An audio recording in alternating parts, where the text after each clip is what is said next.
the day. Just briefly before we do, Harry, that last series between Team Spirit and Bet Boom, that's kind of the one that everyone was looking out for.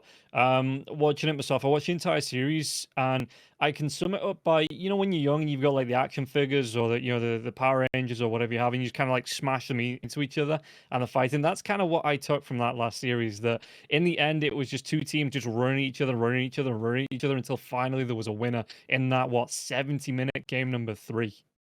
Now you reminded me of very hard times in my childhood. My friends came over to play, and then they just started playing like that. I always like to make a story, right? So yeah, that's pretty sad, Rob, and I don't appreciate you doing that. But yeah, that is what it felt like. Of course, there were a lot of little things that the teams were doing to prevent for it to go that way, for it to actually look like they know what they're doing. But when there's so much chaos, especially in the last game, well, you can't always control what's happening when there's 3 hexes. I saw at one point, Laurel was stunned up for like 7 seconds, and the funniest thing is he's not dying, right? He's like stunned for 7-8 seconds and he's alive. So that just goes to show how much chaos is going around. The Drow gets caught, but in the backlines, Laurel uses the coil of 4 heroes, and then no one can get to Laurel. It was just some very nice things happening throughout the game overall that prevented it from one team or the other just running over. But such small things could have changed that, especially the last one in particular. Mira stun on the top lane, man, that was insane. If Nightfall would have gotten his BKB out, I think Trent touched upon that a couple of times, that would have maybe been over at that point, who knows. But it was so close to looking clean from one or the other team, but because everybody was using their spells nicely and setting up the fights in a pretty solid way, it then looked like no one really knew what was happening, because you're just reacting to what your opponent's doing, actually. Yeah, and you can only play the game in front of you. But looking ahead now, get into this third and final series of the day. It is going to be Navi versus HYDRA, the two teams that came up from Division 2. And HYDRA were incredibly dominant in that last tour. I think, again, they only lost a couple of games. They didn't even lose a series. But coming through, Navi, that were puck champ, they made a couple of changes. Youngji out, Melajul into the mid lane now as well. Melajul, we know, has a little bit of a... let's say unorthodox couple of heroes that you can play in the mid lane as well. Looking at heroes that are out of the meta, like the Sand King, or heroes that you see in other lanes, like Timbersaw coming in as well. So is there any surprises you think that Navi might try and pull onto HYDRA after HYDRA, again, looking so strong in the last time they faced each other? I don't think you can put it as they're gonna be surprises, right? So they might pull out some weird things, but HYDRA should be somewhat aware of it. We know that Shigetsu can play a Marcy, he can play a Weaver. Those are heroes that you don't necessarily see always. We see them sometimes in Eastern Europe, but in other regions, very rarely. Melajul, as you mentioned, he could go for some weird heroes as well. But HYDRA, they know Navi. For people that might not know, Navi took away the slot for PuckChamp, right? So this is PuckChamp with a couple of changes. But overall, I think both teams should be ready, knowing what the other one is going to do. And we should have a good series on our hands. HYDRA should be coming in as the favorites, but not a heavy one. Navi got slightly stronger than they were in Division 2. Yeah, and looking through Division 2, like I say, excuse me, the HYDRA were the stronger team, but looking at the actual matchup, how did that go? They went down and beat PuckChamp 2-1. So PuckChamp, there was some fighting, some great engagement going on. And it looks like, HYDRA just trying to continue, because, they've already won a series. Have they won 2? No, it's just the one, right? Up against Darkside, and they dropped 1-1 move. Yeah, so looking to, Darkside in last tour, I know they've gone through a couple of changes themselves, but Darkside were a mid-table, let's call it, one of the mid-table teams, looking to just solidly keep the place in Division 1. But this tour, like say, HYDRA, they've come in and they've already beat them. So HYDRA looking to continue on, looking to take scalps. And what would you expect them from HYDRA to? Do they just stick with the standard picks that they come through, like the meta picks, or do you think they do have something interesting up sleeve? Is there anything that you've seen they might go to pick up? HYDRA were so dominant in Division 2 that they drafted all around the place. So I cannot cannot really pinpoint like, okay, this is the style of this team. They look to me like at least like a tier 1 team, one that can play anything and can adjust to any situation. So I don't think HYDRA in particular that we can say, okay, this is the style they're gonna be gun for. I think it's they're probably gonna be reacting to what Navi is doing, and they have somewhat of a plan in their heads what they want to do. But they are all very versatile on their heroes.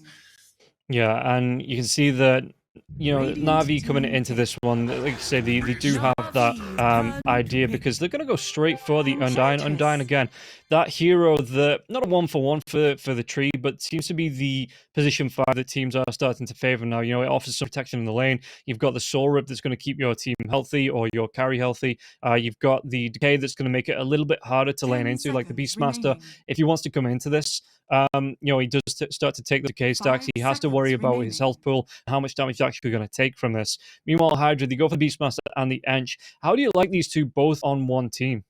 I'm loving it because, first of all, if these two lane with each other, they're going to be doing relatively well in the lane, even against an Undying. You have increased attack speed, so even if you wouldn't have a single hero that is good against the Tombstone, you have Beastmaster that is going to be increasing everybody's potency to take it down. So overall, I like it for sure. It's Beastmaster.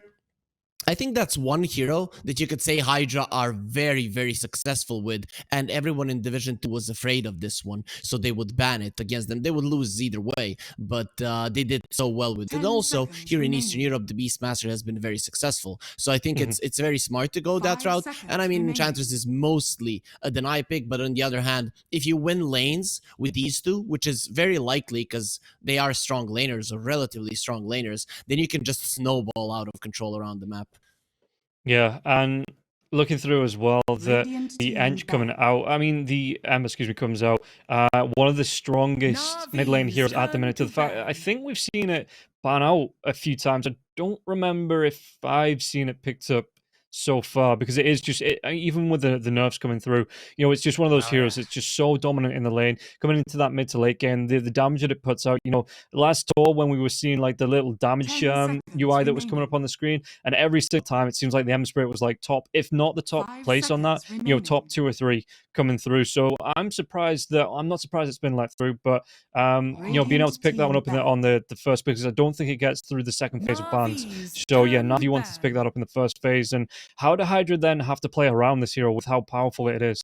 You already have some ways to deal with it, removing the Flame Guard, already the possibility with the enchant. You have the Roar, and Ember is not known for tankiness. He's an agility hero, but his armor, his agility gain, it's not like it's through the roof, so he's still gonna die through in that Roar. So you already have somewhat ways to deal with Ember. Out of all the Spirit Brothers, he's the one that doesn't really need to commit to dish out damage, and I think the reason they picked it here is to kill the Enchantress in particular, because if the Enchantress is in your jungle just showing everything that's happening, and then on the other side of the map you have a Hawk and you cannot kill the Enchantress, you're screwed. You have nothing to do on the map. So I think that's kind of the reasoning. Ember is probably going to get banned out. It is a mid lane hero that is pretty strong, and it can kill the Enchantress, or at least do a significant amount of damage to it if it comes into your own jungle. Yeah, and we've seen so far, I mean, we're not even the full weekend, but we've seen how hard it was to burst down the Enchantress last time we were casting. As soon as it pops the Nature's Attendance, if you don't have that magical burst damage, it just prances away, just gets on with its day, Ench.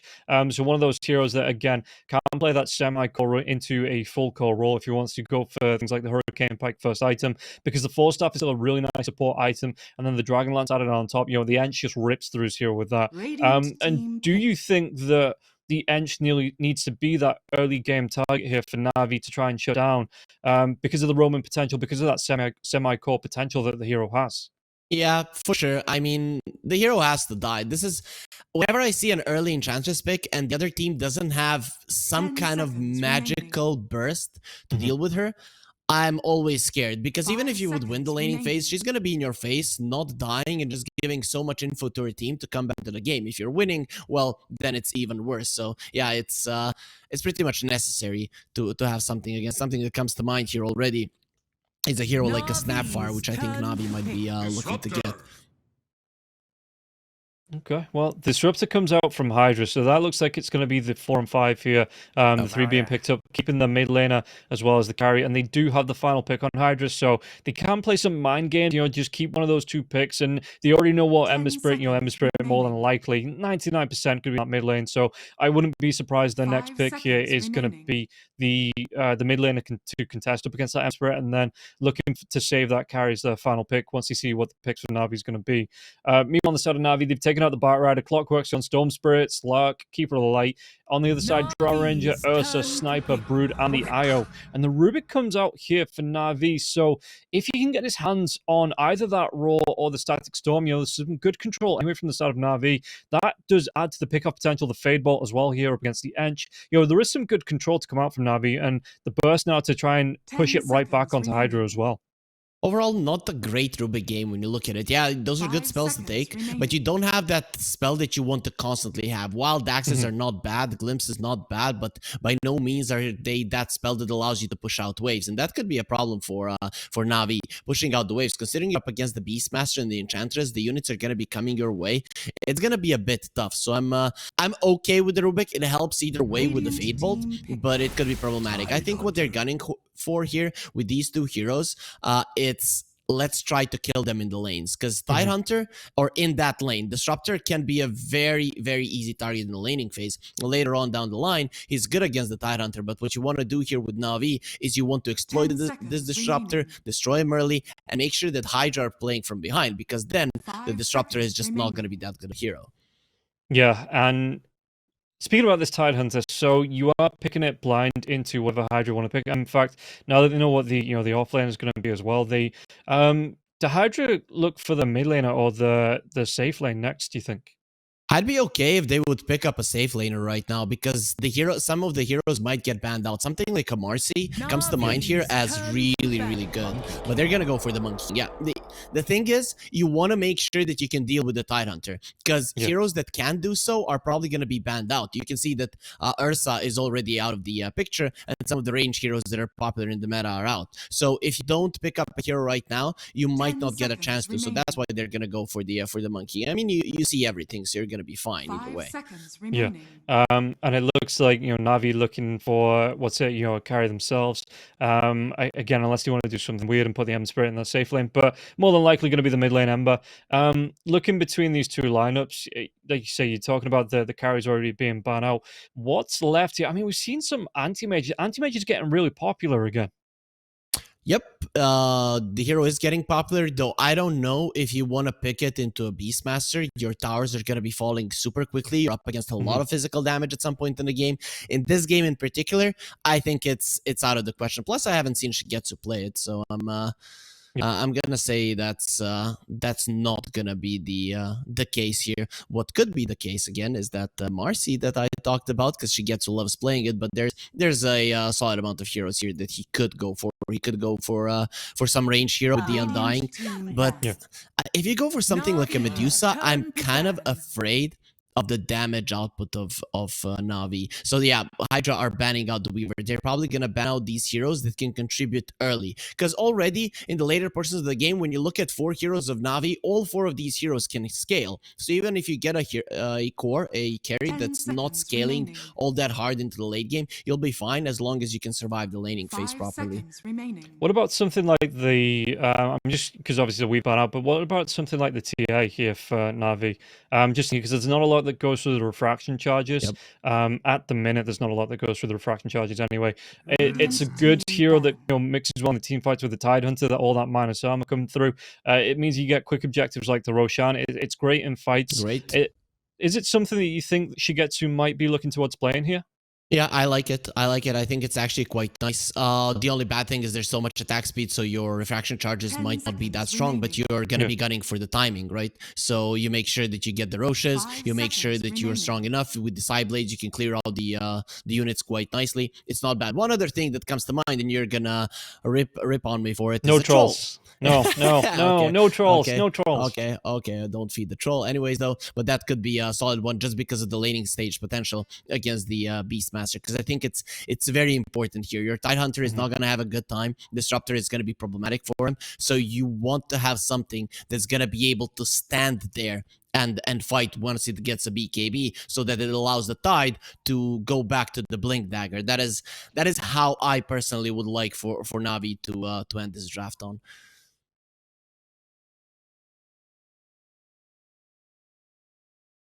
I can hear you perfectly. So I have no issues there. But until you resolve it there, yeah, I can see that your face is frozen, Rob. But you do look beautiful, even if it's a motionless picture. But either way, we'll be taking over here before my co-caster comes back. He's just returning the favor because last time my internet was the one that broke down. So Rob is like, yeah, now you see how it feels being left alone here on the cast. But HYDRA, they're waiting for their last ban. I'm not even sure what the best course of action here is. I guess given that you're playing against Shigetsu, okay, they're gonna get rid of the CK. It's not gonna be the Marcy that gets left behind. Yep, you are. Your head is moving. Your head is moving. You're still beautiful. Everyone is going to be cheering, and it is going to be a Clinks. Okay, I never would have guessed that one, but the hero did get a solid buff, so I'm liking it. Right? The only team that has played it recently at all much has been Monaspa. Yeah. It was Nande on it, so I always liked how the hero looked, and now with some buffs, if Shigetsu can pull it off, it actually could be a really solid hero because it's a mixture of magical and physical damage once you get the Maelstrom. Yeah. Sorry, I'm just playing catch up here as well. It is only Clinks that got picked up, but looking at the CK ban. Yeah, no, I kind of like. I do like this hero with the changes. It is going to be the Medusa though for HYDRA. And what? Mid Monkey King? Is that the play? Yep, that's what they're going for. Yeah. So interesting. Yeah, coming up against the Ambus right here now as well, and I suppose it is going to be physical damage coming out from the Monkey. The the Flame Guard, it might be nice, but when the Jingu starts to be activated by the Monkey King, he might. I don't know how this matchup is going to go because it's been. I don't even remember the last time I saw a mid Monkey King. It's still going to be solid for the Monkey King, especially with the supports of HYDRA being better at rotating than the supports of Navi. The problem, of course, is if we remember Topson Monkey King, why was he so successful? Because the towers were far away from each other, right? And then they got closer 3-4 years ago, I don't know. And now it's hard to play Ursa's Monkey Kings to that extent of aggression in the mid lane. But overall, it's still pretty solid. And whenever I see a Monkey King, I want to have this fat frontliner in front of me so that I can hide in the trees, and if they go for him, I just turn it around with the Wukong's command. And Medusa is perfect for that one, so a bit unconventional, but I like it. It's cool for HYDRA, especially because their lanes are going to be incredibly powerful around the pretty much everywhere. Like all three lanes could go their way. Yeah, and guys, before we get into this third and final series, the first game of the third and final, we're going to take a quick word from our sponsors, so check it out. Bets on esports, bets on streamers, impressive bonus system, welcome bonus up to $600, cashback, artifacts, regular promotions, daily giveaways. Try yourself as a bookmaker. Great lines. EGB.com, more than just a bookmaker. So, welcome back as we get ourselves into the first game. And yeah, just looking at the lineup here for the side of HYDRA, thinking about it, they do have a lot of lockdown here on they have the Roar, they've had that connected field with the Sackstorm, they've got the enchant for the slow, they've got that Stone Gaze. So, even if the Monkey King's not going to be that, the position 1 Battle Fury BKB farming core, there is still a lot of potential to do damage here with the Wukong's command. Coming into those late game fights, HYDRA, if they can get the position down, and obviously it is a capital if, biggest font you can find, then they do have the potential here to wipe out Navi. But coming into it, Navi with a lot of disruption, obviously you've got the Ember Spirit that doesn't actually need to commit to the fights, like you were saying, Harry, can get himself in and around with the remnants being dropped, the Sleight of Fists. So it is going to be interesting to see if Navi look for more of that kind of hit and run though, to get yourself in, get a pick off, get yourself out, and then look to take that 4 or 5 man advantage over the other team when you can heal yourself back up and get right back into it. Oh, most definitely, they have to play Dota like that, because if you look at them, they want to be farming a lot of stacks, so you have to be, you're kind of greedy on Navi, and this is a problem, right? I mean, not greedy in general. Later on, your heroes don't really need all that much farm, but you know, you need your second, third item on your heroes relatively fast in this game, and HYDRA have stronger lanes, so you might not ever get there. So I'm expecting them to, you know, ravage one hero, get out, reset, just continue extending the game until like that 20-minute mark where you should be hitting your timings quite nicely. If that doesn't happen, if you're not getting those kills, you are gonna be, you know, somewhat farmed on each of your cores, and the Tidehunter is not fat enough to just posture himself aggressively and survive, because you're up against the Disruptor, so you can easily go down. Kinetic Field is something that keeps you in place and doesn't care about your Kraken Shell. So I'm a bit scared here for Navi, but let's see how they can deal with it. If they do survive the laning stage normally and then just get those couple of pickoffs, they can extend the game to a solid spot. Yeah, well, Daniel's going to be taking a lot of harass coming through here from Happy as well. And again, we are seeing the glimpse come out level 1 for the Disruptor. So the pros just firmly on that. This is the spell that you pick up now at level 1. And I suppose if you do, you know, the mana efficiency, you've talked about the cooldown being a little bit higher, but obviously the mana efficiency, and if you do get that max glimpse back, it does even more damage than the Thunderstrike, and you can just right-click them through it.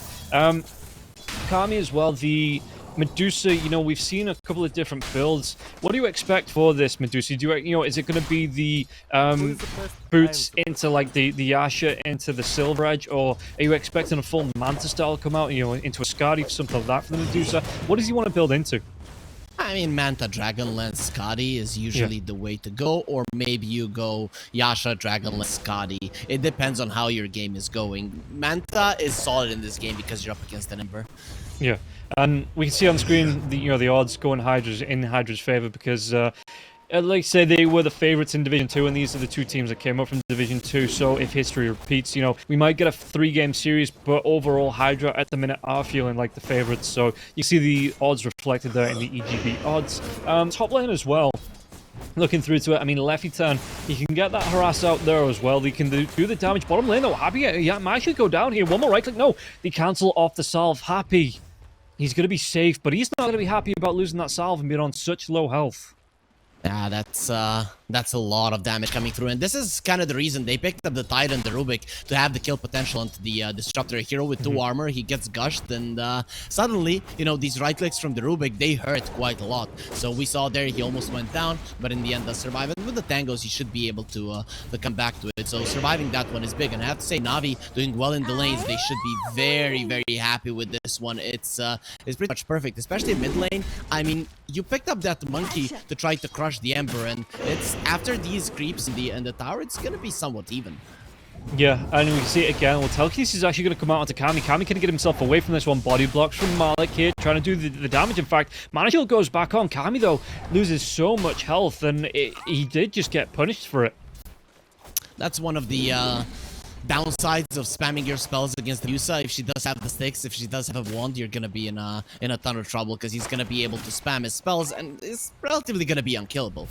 Yeah, and meanwhile, back on the top lane, I was starting to talk about Lefton, you know, being able to put the damage from a distance. What do you think the skill build is for the Ench? Because we've seen a couple of them where the Enches, they don't touch the Nature's Attendants till around level 8 or 9. Do you think he is going to go for that more harassy build here with the Impetus?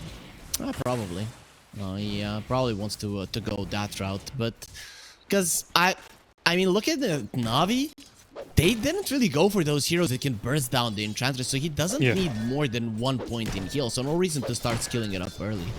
Okay, well, we'll keep an eye mid lane as well. We see the Ember Spirit. How's he looking at farm? It is going to be top of the net worth here, Melojul, and again, Warwick trying to come in with the right clicks, get that Wukong command off, but he's going to have to commit the balance strike there just to proc it, and it means he will be able to sustain through the Flame Guard, do a lot of physical damage here to Melojul as well, but you do want to be getting that the Jingu off before you throw out the balance strike for the massive damage you can do here, and it just seems like Melojul, he's comfortable in this lane. He might not be outright winning it, you know, it is being contested by Warwick, but he's not struggling like I thought he would be coming into this game. Yeah, I mean, that's just the good thing of the mid lane being so short. That's why monkeying is usually being played in the side lanes, because you have a long lane to chase people down. In the mid lane, well, a couple of steps towards your tower and you're completely okay.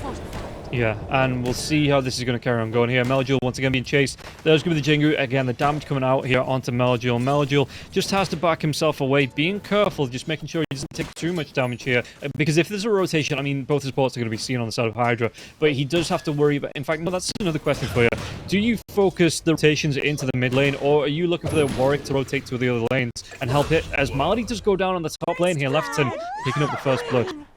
Well, I don't think the Monkey King is going to be rotating too much. That's just the case. So, Ember is not going to be an easy kill, considering you're not going to really be pressuring him before he hits level 6. But that's the case. He's just going to be super annoyed here now with the Monkey King getting more and more levels. It's going to be easier for him to out-CS the Ember. So Ember is going to be the one that is forced to rotate, and then you dive the supports if they get left behind in the mid lane. Okay, well, we'll see how he wants to play this out, Melgil, as well. Looking like he's going towards the phase boots. It makes sense, you know, the extra armor coming up against, so it's not going to be the boots of travel for the Emsra, at least not yet here, as Lefton has rotated into the mid lane, maybe waiting for that balance strike setup here onto Melgil. Melgil only level 5, so would be relying on the sleight of fist here to keep himself safe. But rotating for the rune, maybe. Even Danielle's going to rotate in here now as well. And which way is it going to spawn? Because both supports from the side of Navi rotate in. Malady, though, drops that tombstone. He might even be able to mark Lefton's grave. No, the Centaur Storm comes out Lefton. He's looking to get himself the run away. And Danielle's going to be in a little bit of trouble coming through from Warwick. Warwick, one more right click. He does pick up the kill onto Danielle. That is the thing. The Ember needs help in the mid lane, and the supports are just such an easy target for the Monkey King. This is what's so scary now in this lane. Yeah, and Malady being on the other side, you know, the tombstone is there, but it's too far away to be proccing onto Warwick on this mid lane here. At least Melgil's going to find some farm underneath the tower as the tombstone goes away. But Lefton, again, just going to prance right back towards that top lane, even getting a bounty rune off it, getting back to the lane. Really liking how this bottom lane is going for Malik. He's going to have an early Meteor Hammer, and his ability to pressure the tower is going to be quite high. And if you're HYDRA, well, you could rotate the Monkey King towards the bottom lane, but it could be dangerous because it's not a certain kill. No, Happy will go down there. Malik finishes off the kill, and like you say, not too far away. Just needs the Mana Stone here, the Void Stone, to get himself towards that full Meteor Hammer, it looks like. But Warwick in the mid lane. Again, just taking a little bit of harass from Melgil. Melgil is level 6 now, so it's going to be a little bit harder if the supports do rotate in to find the kills. But at what point do you think this Medusa... Is the Medusa going to fight for this tier 1 tower on the bot, or do you just give it up moving to the jungle in the next couple of levels with this Meteor Hammer coming out for Malik? You want a long laning phase. You don't want to allow the Navi supports to have time to go for stacks in the jungle. You want a long laning stage if you're HYDRA, and then once Navi starts moving back to the jungle themselves with the supports and stuff like that, that is when you strike aggressively with the vision, with the Monkey King, and of course with the glimpses. You know, being super aggressive in the enemy jungle. So as a Medusa, you want to stay on bottom lane for as long as possible. Okay, and I mean, I suppose if any hero is going to do it, you know, it's going to be the Medusa. In fact, the Medusa going for the 3 points here into the Mystic Snake. But yeah, if any hero is going to protect that tier 1 tower, you think it is going to be the Medusa top lane, or the Roar comes out. I think he'll be able to get the kill because the Tombstone will be dropped in Lefton. At least he's going to get a courier out of that, but they aren't going to be able to get the kill onto the Glinks like they were trying to set up for. They're not going to be able to kill him. Having level 6, having the death pact makes him just not killable. Warwick is rotating though, and this is going to be a lot of damage. Yeah, you can see that Malady is going to be the target. He does get the kill onto Lefton before he goes down. Tombstone is going to be cleaned up now as well. She gets through, though, looking for the TP out. So just back to the tier 2. You know, not completely away from the lane, but does just wants to avoid the Monkey King here. Make sure he's not jumped on and killed off. Radiant's middle tower is under Things are looking okay for Navi, especially if HYDRA cannot claim this tier 1 in the top lane, though, with Warwick having the damage output is actually quite high. Yeah, but Melgil is going to rotate up here, you know, protect this tier 1 tower. So I mean, it doesn't look like they want to re-engage surely here. Warwick just moving himself back, yeah, off the tree, and it looks like he will be moving himself back. The Roar is down for the next 40 seconds as well. So that's a big tool in the arsenal not to have if you want to try and fight on this top lane. Dangerous positioning for Navi. You don't necessarily want to fight here, right? You just want to get him away from the tower, but with pokes over and over again, you could get yourself low and just die. So they have to be very careful of Navi, and finally they're gonna have to make a choice to get themselves out of here. Meanwhile, on the bottom lane, I was talking about protection, but if you take a look at the map, you know, that tier 1 tower is already gone as Malady does get jumped on. Wukong's going to come out now as well. The balance track, it looks like Undying. He's going to go down once again. And there's nothing to get any of the other heroes inside this Wukong's. In fact, Lefton's going to go down. Yeah, Shigetsu picks up the kill. Axes fly through now as well. They're too deep. I think he'll be able to get Cloud. Yeah, Cloud's going to be left alone. Easy. 3 heroes right on top of him. and just yet no save there for him. He just hangs around a little bit too long. You can see there on the webcam as well. You know, he kind of realized that he might have made a mistake there, just hanging around so long. And look at Malik in the mid lane. Also, he's trying to get the tower down. Of course, on the top lane, Warwick, as we saw on the screen there, will be able to do it. And now rotating to the mid lane, you have to stop this tide. Malik is a problem. Yeah, Malik, you look at the damage he's already done to that tier 1 tower in the mid lane. You know, they are opening up the objectives, and Mishkeef comes out, but there's going to be the Ravage coming through now as well as that hammer. And they get the kill onto Warwick, so HYDRA, not the greatest of starts for them. This is not how they wanted the game to go in the first 10 minutes. I really love this from Malik. Of course, it's a big kill, but I love that he just doesn't hesitate. He understands, yo guys, let's use our spells. Let's make sure that we're getting those kills and not letting the enemies get what they want. And that was a bit overly aggressive for Warwick, but he wasn't expecting that many heroes to be in the mid lane so fast. Yeah, and now look at this again. Malik is absolutely everywhere. Rotates back towards the bottom lane because, I mean, Kami's getting a free lane of farm. They're going to get the kill onto the Disruptor now as well. Happy just gets caught out, and Melduel will secure the kill. But it's just, yeah, Na'Vi are playing so much more active, it seems, around the map. You know, the Ember Spirit responding to the Monkey King, but this free lane, effectively, for the Tidehunter, just enabling Na'Vi to play across all 3 lanes and react to wherever HYDRA want to try and farm or push. I think this decision to send the Monkey King to the mid lane and not just make sure that the Tide has a rough time on the bottom lane is going to be haunting HYDRA, because if they lose, that's one of the decisions that definitely made a difference. Yeah, and I mean, Malik, he's top of the net worth. He's ahead of the Medusa. The Medusa, it has inbuilt farm capabilities. And Cloud doesn't get himself away from this one. The Tombstone's dropped once again. Cloud, one more right click. He's trying to take down Tombstone. Okay, they go for Lefton as well. Yeah, no, they want both. Maldi will still get the kill onto Cloud, but Melduel, he wants to chase down for Lefton. Lefton, the glimpse that was stolen by the Rubik. And they do get the kill here onto Lefton. Very nicely done now. The only thing that Navi want to do, what HYDRA is going to be doing right now, is being on the top lane, making sure that they're controlling that area, getting farm, and having vision there. And every single smoke from Navi is most likely going to be towards there. And other than that, they're probably going to be somewhat close to their Tide if it is HYDRA that smoked towards the Tide, because Tide is a much harder kill than a Beastmaster is. But then again, Malik, you could leave him in the jungle, whereas Navi, they don't want to allow the Beastmaster to be playing the top lane. Yeah, and Warwick, yeah, I mean, he's got a free, he's got the Radiance queued up. You know, I am seeing them come up more and more at the minute. It was Ramses on the Dragon Knight playing a position 1 Dragon Knight with the Radiance in the first series this morning for Hellraisers. And yeah, no, I suppose, I mean, if you can get it up in time, you know, in time on a good time, the Radiance at the minute seems to be good value for the carries. Going to be able to get a jump onto it. Now, do they actually kill the Clinks? They do. Static Storm's down, and they are going to be able to get the kill until she gets to. Navi are coming in. Melduel, he is very hard to kill. If you don't have a Static Storm, Melduel is most likely gonna survive. But Lefton there, and he's really putting in the hurt onto Melduel. Yeah, do you expect here the Monkey King to be going, even though he is playing that mid lane, you know, maybe something a little bit different, but do you still expect, like, the Basher to come out for some point at the Monkey King? Well, currently looking at Warwick, I don't think he's even thinking about it, right? At some point in the game, we're gonna probably see it. But if he's going for this Manta Radiance build, then there's gonna be an Aghanim Scepter, a BKB, you know, a lot of things before we can even think about a Basher. And considering HYDRA, what they're gunning for currently, well, it looks to me like they're gunning for a very long game. Well, they're going to be able to get the jump onto the Eng. Eng gets taken down once again. There's Rubik here. Just being an absolute pain in the ass for the side of HYDRA. And anyone that gets caught out, it seems like he's the linchpin at the minute to find these ganks. Yeah, Danielle is a problem. And I talked early about Navi and their early greed, but they've dealt with that problem easily. You can see that the farm distribution between their 3 cores, they all need farm and they all have farm, and that is going to continue to be the case. So HYDRA right now, it's already 14 minutes in, let's delay time. And to be honest, they do have good heroes for it, but so far, Navi are doing a good job at closing up the map and just getting more and more farm. So this lead of theirs should continue to increase. Yeah, and at what point though does it turn here for HYDRA? Because I mean, HYDRA, you're looking at a Medusa. I mean, I'm not sure about the matchup against the Clinks, but Medusa for the longest time, you're touted as one of the hardest carries in the game. So Are Navi on a clock here at any point, or if they keep this dominance up, do HYDRA just fall further and further behind?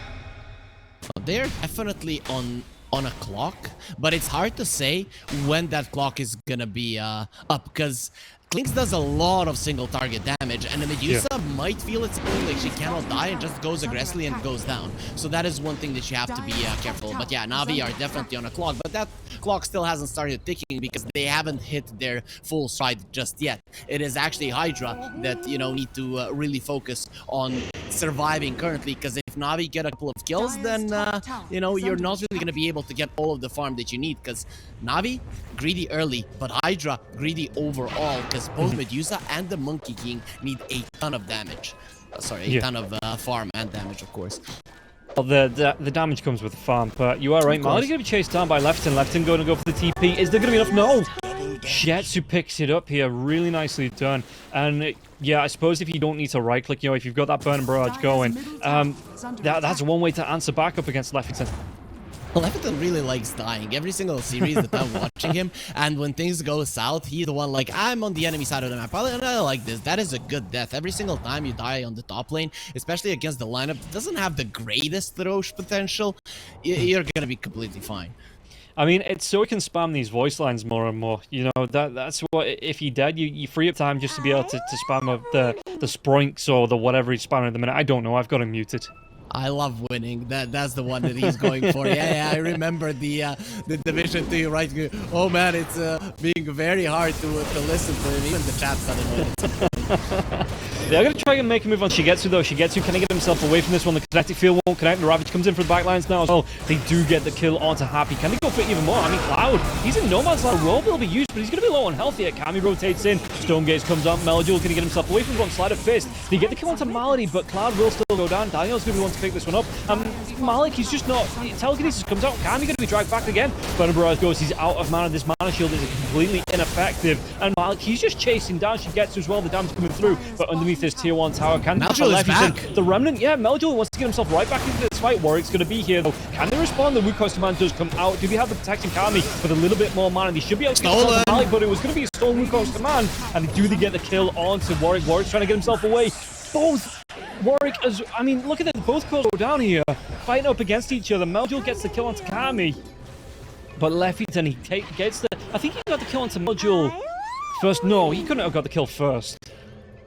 How the hell, he's a melee hero, how does he get the kill after he dies? Was it the chains that continued lingering there? Either way, that was solidly played from Melojul. He got out on a sliver of an HP, he TP'd back to base, came back on a Remnant, but the thing is that he used 3 Remnants, one to get out, one to come back into the fight, and one to go deep yet again. So then he committed full-heartedly to get that kill. But overall, with Navi not getting a tower and using the Rabbit, this is solid for HYDRA because they are extending the game. And, you know, Medusa does die, but Monkey King lives through it all, because he was late to the battle, to be honest.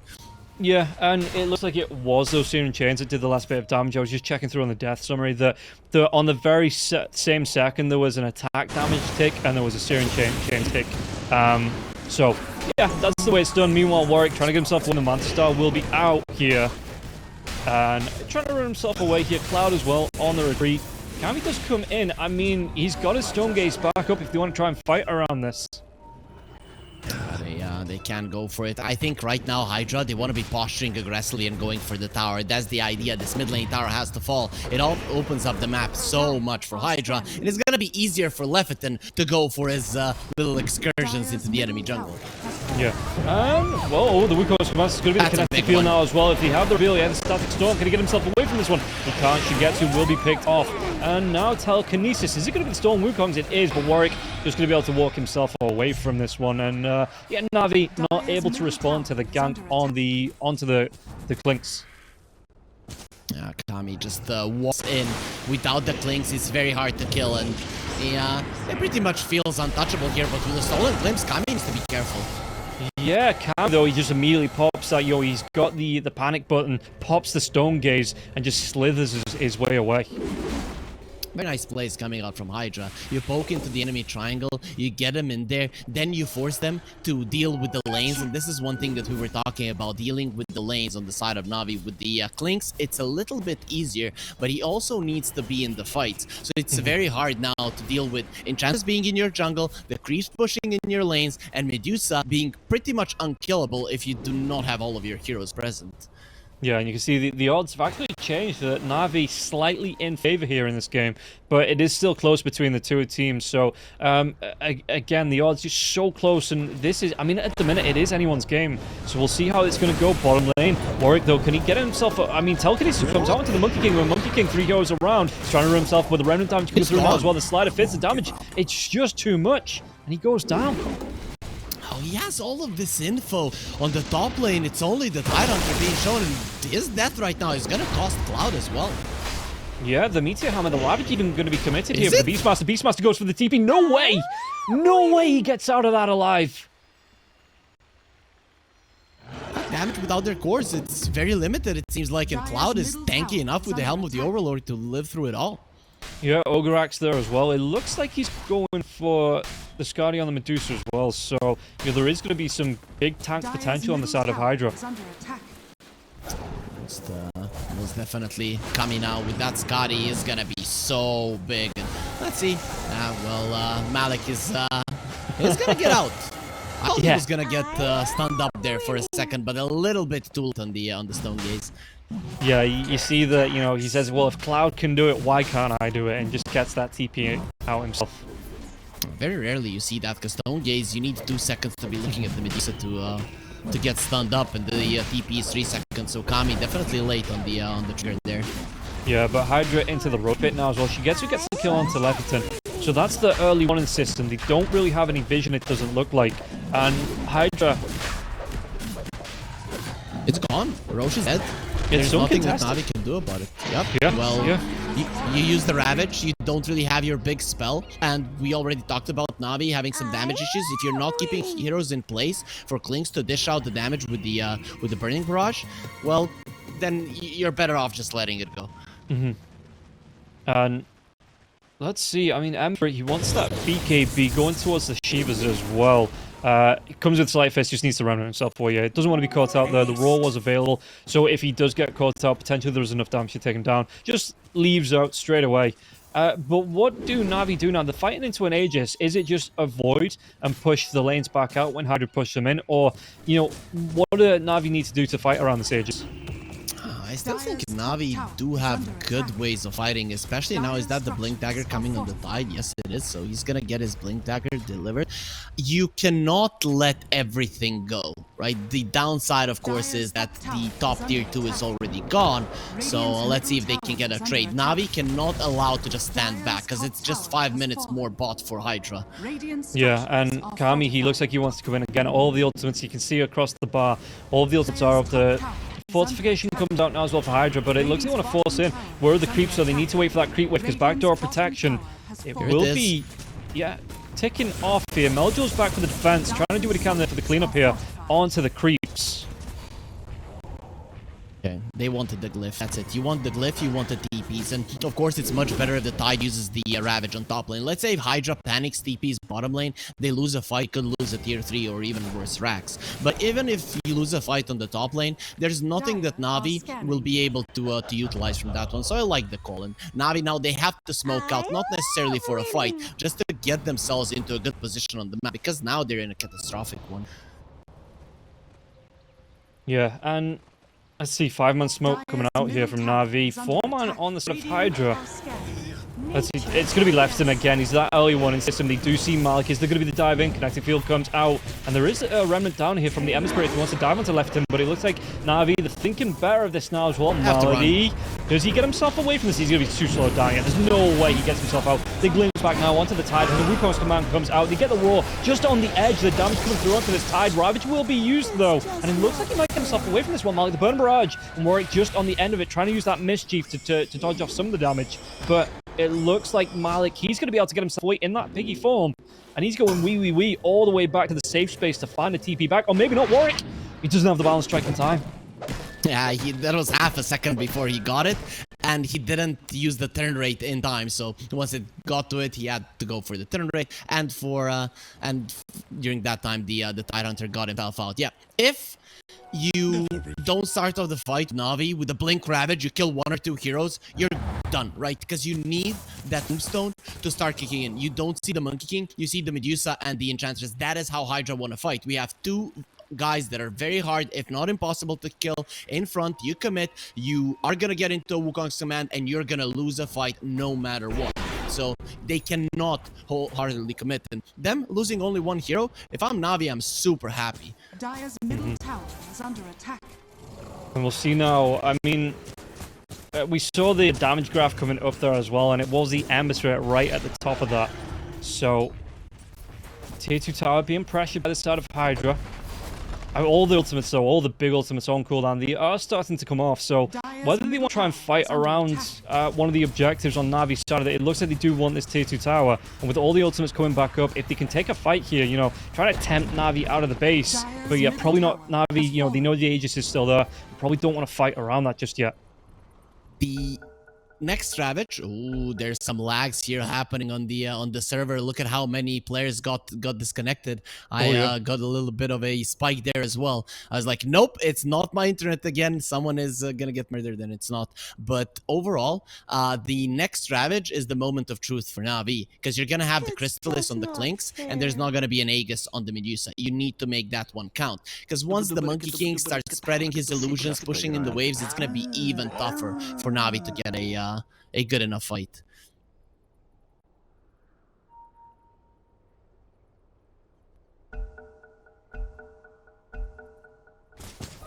A tool to teach.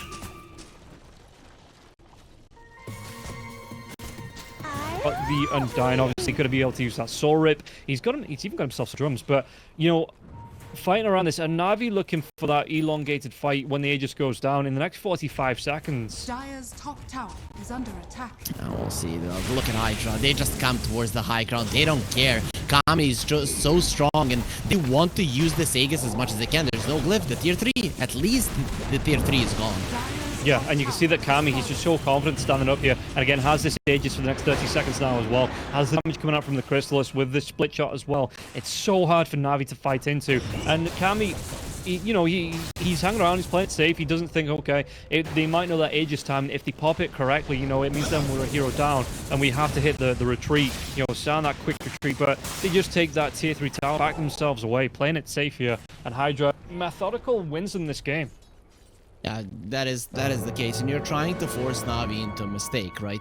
They're not gonna take the bite, but you are getting those small wins, as you mentioned, and as you're going later into the game, you're feeling more and more confident. So this is not looking the greatest for Navi. Even though it's only a 2k gold deficit for them, it's gonna become increasingly difficult to find the fight now, especially with the Monkey King having the Radiance and his illusions being even more of a problem when it comes to split pushing. Yeah, and that's one of those things that the Monkey King being so mobile can get right on top of the Clink. So even if the Clink's being that ranged hero, you're trying to hang back and not be affected by that Radiance. All of a sudden, you blink, and Warwick's standing right next to you. Speaking about blinking, and right next to you, there's going to be a really nice connected field. The Static Stone comes out as well. With that Wukong command, Shigeru's just going to go down, and they follow even more. Gets the double kill here on the Monkey King, and he can chase for more if they want to now as well. Oh, that's so huge. That Disruptor having the blink changes everything, crushes Navi. This is gonna be a lane of Rex. Yeah, no, there's no Shigetsu for the next 53 seconds. No buyback available on the Clinks now as well. 750 gold short here of buyback, and Warwick, look at him. He's chasing Malady all the way back into his fountain. You're buying back right now. You could buy back on the Ember. The question is that gonna help you? Even with the Ravage, the Medusa isn't dying. Yeah, and this is just going to be, it looks like Hydra again, playing it calm, just looking to take objectives. They're even taking down the Tombstone here as Kami looking to force down another tier 3 while the rest of his team push through onto the racks, and that's going to be at least one melee rack to go down, a ranged rack here in the middle as well. And Navi, what can they do to push Hydra back? Without the Clinks, you don't have the damage. I'm actually disappointed that he went for the Hurricane Pike. Even if he's alive and you get a 5-man Ravage, you're not gonna kill anyone. I mean, Navi are just helpless. They cannot kill the Medusa, and the rest of the pack, well, they're not even gonna see them. No, and you can see that again, HYDRA there, just playing it safe. They take down the lane, they take down that second lane of racks, they see Clink's coming back up in the next 10 seconds, and they say, right, okay, we don't need to overcommit, you know, we're taking some good fights, we've got our ultimates coming back up in the next 20 to 30 seconds. We can just back up and look to re-engage when we catch NAVI out of the base again. This is Roche time right now, so what you need for HYDRA is vision around Roche, and then you have two options. Option 1, just go to tier 4s. There might not be anything the Navi can do. Option 2, play it safe, and then Navi definitely can't do anything. Just walk towards the bottom lane as 5. Make sure that you do not get caught from the side or something like that. If Navi are missing on the map, wait a little bit for them to push in. And HYDRA, I mean, looking at them, the only way they lose this game right now is if they are impatient. Yeah, and you can see that, the Medusa as well has that Paladin sword, so it's going to be even more sustain on the Medusa. Going for the Swift Blink as well, like you say, Roche, it's going to be a minute 12. Okay, so it's not the quickest Roshan in the world, but with 2 lanes of racks already down, the longer Navi are outside of the base, the more the lanes are going to push in. And HYDRA, all they need to do is, if they can keep Navi out of the base for a decent amount of time, then they're going to lose the tier 4s. If they don't, then HYDRA get a free Roche. So it's kind of a no-win situation here for Navi. Yeah, just patience. Look at the bottom lane. There's a Hellbear Smash being set by the Enchantress, so the bottom lane is going to be pushing in. Mid and the top lane are going to be pushing in naturally. And of course, you're also going to have to be dealing with the Beastmaster units, not the Medusa illusions, and of course, the illusions from the Monkey King that do have a Radiance. So I wouldn't want to be in Navi's shoes right now. Right now, for me, if I was Navi, I'd want to go for a YOLO play. Just go and try to find an angle at which you're going to be okay. Because if HYDRA are the ones making a move, then you're definitely not going to be finding the backline, and you're going to lose the fight 100%. Yeah, look at this now as well. They get the information of where the Ember Spirit is, where the Clinks is now as well. Navi, they do still have that outpost, but it looks like HYDRA, they're thinking about this road time, and they want to take a big fight that they see, 2 of the cores are away, or just spread out on the side of Navi, and we'll see what they can do or who they can catch here, because they're going to be walking themselves right into that tide. Do they get the catch? No, they do. They get a really good balance strike with the 2 heroes now as well. Daniel gets caught out as well as Malik's going to go down. Following Daniel, they get a good couple of kills. I saw the lag there as well.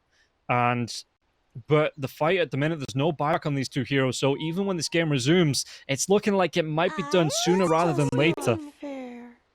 Yeah, they paused because of the lags. We're seeing a lot of G's, but no double ones in the chat just yet, even though Navi, they're probably gone. Also, very good approach there from HYDRA, even though it probably doesn't matter, but they do break the tide, and then the Boundless Strike comes in, so he couldn't get out of that stun immediately.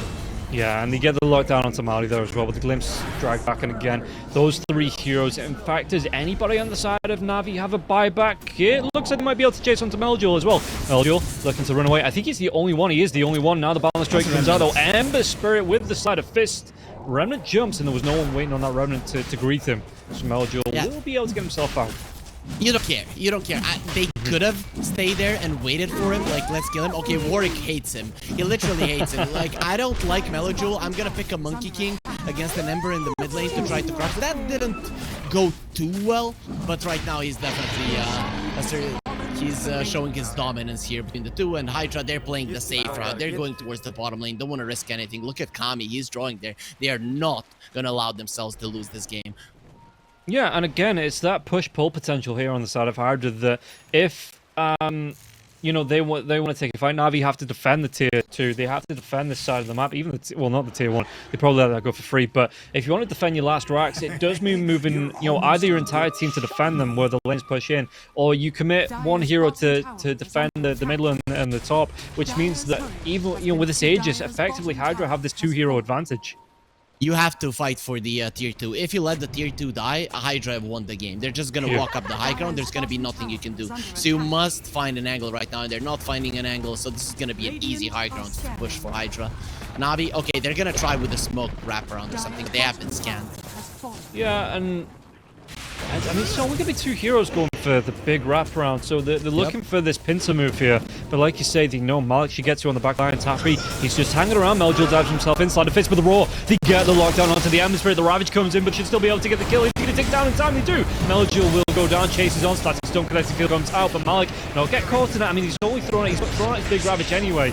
So it looks like he's just on the retreat. Speaking about on the retreat, Shigetsu trying to use that Hurricane Peg to get away, but telekinesis trying to save his life now as well. Shigetsu though, the right click, Kami gets to kill the balance strike. It finishes off Maldi. They can go for this base to buyback for here. Navi, this is do or die situation, and Maljul, he's looking the Remnant. Look at how slowly that Remnant over the high ground, and Kami's just saying, okay, come over to it then, we'll fight on this high ground, and I'll wait for you with open arms. I'm here, and Maljul will go down. This is going to go straight for the rest of the racks. It looks like Kami backs himself away. This Age is still here for the next 3 minutes, and Navi just cannot fight into this, it looks like. Well, funny thing about that team fight, they find the backline, but Kami is just focusing on the racks as you're running towards your base at some point, and there's the Medusa hitting you, and Monkey, he's literally flying in the air. Look at him. He's gonna finally go through that one.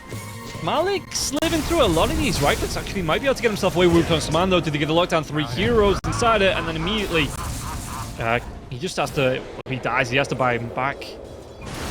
So they are defending this final lane of racks here. Left hand, there's going to be the Meteor Hammer coming through here. Can he fall upon the damage to break onto the Tide Hunter? A lot of damage from the Impotence now as well. One more, and Lefferton just turns around, will claim the kill onto the Tide. Daniel goes down, and it's only going to be 2 heroes left alive on the side of Navi. It is Shigetsu. Let's see what he can do. The Burning Barrage comes out onto Lefferton, but this is just a distraction here while they take the rest of the base on the side of HYDRA. HYDRA fortification will be used, but it's going to be a 2 versus 4 once that Beastmaster gets himself over here. The Balance Strike comes out, cleans up on the creep wave, and Kami, is he going to try and come in? Silver Edge in hand here, trying to come through, do what he can. It looks like they just want to go straight for these tier 4s. No, the Roar comes out, gets themselves on top of the clinks that Shigetsu. He's dead, 110 seconds. Absolutely no chance here from Navi. And HYDRA, they're going to claim game number 1. Lefferton did more than 7,000 damage in that engagement. He used all of his mana with impetuses, and then he died and came back with his full mana again and continued doing it. Of course, the Medusa did more damage because of the AoE potential, but he came down, bringing heroes down. It was Lefferton that did the heavy lifting. So very, very nicely played by HYDRA. You know, calm, cool, and collected, just making sure that you go from objective to objective. At one point, they understood that Navi are not gonna have enough damage to take them down, and they never panicked. Right? This is what you need to do. You go from objective to objective. You look at where your enemies are. If they are missing off the map, you pull back, and then you go in again. You never allow yourself to be caught from a angle, which happened now in the end. That's why Navi looked for a second there in the fight, like they could do something, but the gold lead was way too high at that point. Yeah, and again, we talked about, you know, Navi being on the clock because he did look really good early. Maljul was getting some good rotations. They were able to take some good fights. Malik with, I think in the first 10 minutes, you know, as soon as that Meteor Hammer came out, it looked like he'd taken that tier 1 tower on the bottom. But HYDRA were just able to weather that early storm, get themselves back in. Kami only went 4-1, but he got 11 assists as well. So you can see that he was involved in a lot of the fights, you know, coming into that mid to late game. Warwick just moving himself around was involved in pretty much like 99% of that, you know, 10 and 11 out of 23 kills. So 22 out of the 23 kills he was involved in, according to the kills and assists. So Warwick really, you know, set the tone for the side of HYDRA. The absolute game changer, well, not the game changer, but, you know, he was able to, again, I said Rubik was the linchpin for Navi, but HYDRA playing the Warwick linchpin here on this Monkey King. After the early stages of Malik running around the map, Navi never hit their stride. And I have to say, Shigetsu, I got a little bit disappointed for him not going for a Crystallis. It was apparent that they're not killing anyone and that he needs to do more. And he went for, let's try to survive, which it's sometimes, you know, surviving a big deal, but the Burning Barrage is a big damage dealer if you get a Crystallis. If you get a Daedalus, he did not. Navi didn't have damage, and the rest is history. HYDRA, I mean, they understood their draft perfectly, and really with the way they played, it seemed like Navi didn't have a shot. Yeah, and it looks like, I mean, we knew that HYDRA were the favorites coming into this. You know, the odds are a little bit shorter in that mid game. Navi, again, maybe it is, you know, the changing of a couple of team members, but they looked all right. You know, it was a close match up to a point. HYDRA, they've, you know, they've got a point to prove coming into Division 1 as well with how dominant they were in Division 2. So looking at this next game, Navi, is it just down to, you know, the draft do they need to look at, or was it, you know, a bit more of, like you say, the itemization for Shigetsu? What do they need to do coming into game number 2? Both things. I think you do need more damage in your draft, and if you have that, if you have the capability of killing heroes all the time, then you're gonna do a better job. They kind of drafted themselves into a corner with just the idea of crushing the disruptor early. Okay, and guys, we are going to be jumping to a game number 2, but first we have a break coming up, so we'll see you after this for game number 2.